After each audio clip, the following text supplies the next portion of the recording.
Les hamacs, alors les hamacs, on va en trouver de différents types. On va trouver des hamacs en tissu, on va trouver des hamacs en toile, on va trouver des hamacs en filet, avec bâton, sans bâton, etc. Mais on ne va pas tous pouvoir les utiliser en milieu naturel. En milieu naturel, on va toujours privilégier des hamacs en toile. Pourquoi? Parce que la toile, ça absorbe beaucoup moins l'humidité et que c'est beaucoup plus robuste, beaucoup plus solide dans l'environnement. A l'inverse, si on utilise un hamac en tissu en plein milieu de la forêt comme ça, ce qui va se passer, c'est que le tissu va absorber toute l'humidité environnante et on va se retrouver avec un hamac qui est humide, un hamac qui est mouillé, et ça, en termes de régulation, c'est pas possible. Donc on utilisera toujours un hamac en toile. Enfin, quand je dis toujours un hamac en toile, il y a une exception. Ici, j'ai rapporté deux types de hamacs. Donc, j'ai apporté un hamac en toile et j'ai apporté un hamac filet. Alors, le hamac filet, il n'est pas du tout obligatoire, mais on verra pourquoi il est complémentaire du hamac en toile et pourquoi on peut aussi l'utiliser de son côté tout seul. Ensuite, une fois qu'on a acheté et sélectionné son hamac, on va devoir choisir la manière de l'installer. Soit on va fonctionner avec un système de cordage et de nœuds, soit on va fonctionner avec un système de sangle.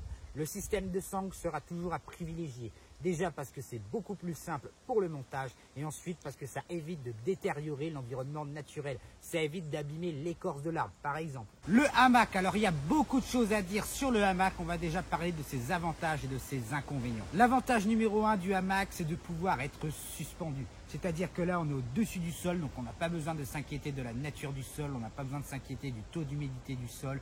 On est protégé des petites bêtes rampantes, des serpents, de tout ce qui va avec. Grâce à la moustiquaire, on va être protégé des moustiques, des araignées, des insectes.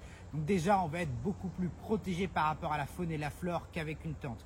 Ensuite, on va pouvoir l'installer au niveau qu'on souhaite. C'est-à-dire que là, je l'ai installé ici pour être face à la caméra. Je pourrais très bien l'installer au milieu de l'arbre, même tout en haut de la cime de l'arbre, si j'ai envie de grimper sur les deux arbres, si ça m'amusait, voilà. C'est tout à fait possible. Après, le problème, c'est le risque de chute, mais c'est un autre débat. Mais en s'installant beaucoup plus en hauteur, on va être beaucoup plus protégé de la surface du sol. On va être protégé des gros animaux sauvages.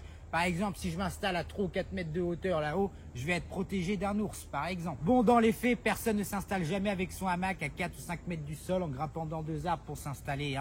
Faudrait vraiment être dans une situation précise, mais c'était pour expliquer que c'est possible. Et donc, un hamac, ça s'utilise soit tout seul comme ça pour dormir à la belle étoile, soit avec un tarp au-dessus pour pouvoir se protéger des intempéries, du vent et de la pluie. Ça, c'est le hamac filet.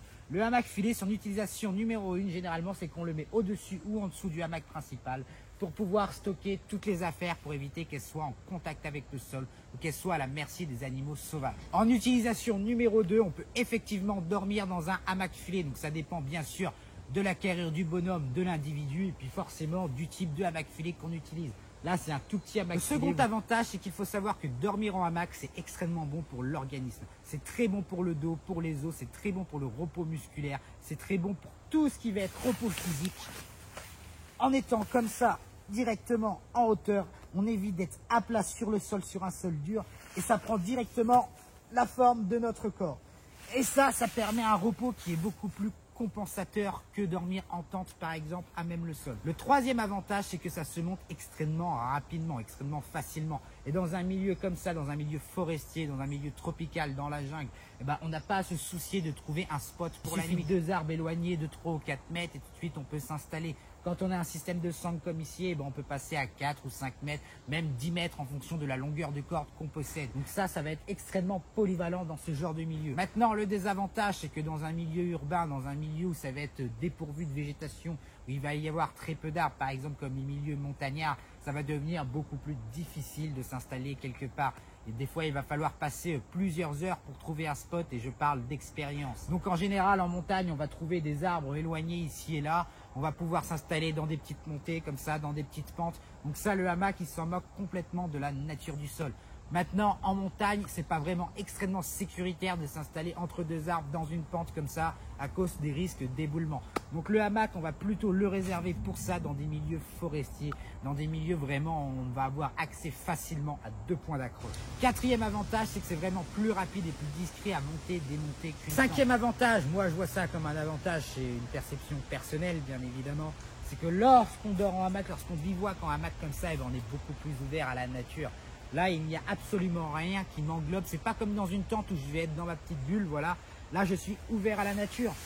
Et même quand je mettrai ma moustiquaire, je vois la nature, je peux regarder à 360 degrés, je sens le vent, je sens les odeurs, voilà. C'est pas du tout la même chose. Là, on a vraiment une ouverture exceptionnelle sur le monde. Il suffit de ne pas avoir besoin de tarp quand il fait beau, quand il fait un grand soleil, pour pouvoir dormir à la belle étoile, pour pouvoir observer les étoiles, se mettre comme ça correctement. Et franchement, c'est super bon. Dernière mise au point concernant le hamac. Qu'est-ce qui se passe lorsque je vais m'asseoir dans mon hamac? Je m'assois. Qu'est-ce qu'il se passe? Mon hamac, il se tend. La toile, elle se tend. Pourquoi? Parce que là, il y a mon poids. Donc la gravité m'attire au centre de mon hamac. Et quand je suis couché, c'est relativement la même chose, d'accord? Le problème, c'est que quand je vais être dans mon sac de couchage à l'intérieur, mon sac de couchage, il va être compressé en dessous, d'accord? Mon sac de couchage va supporter mon poids. Et le problème, c'est que lorsque l'on va compresser le sac de couchage comme ça, il va perdre son pouvoir isolant.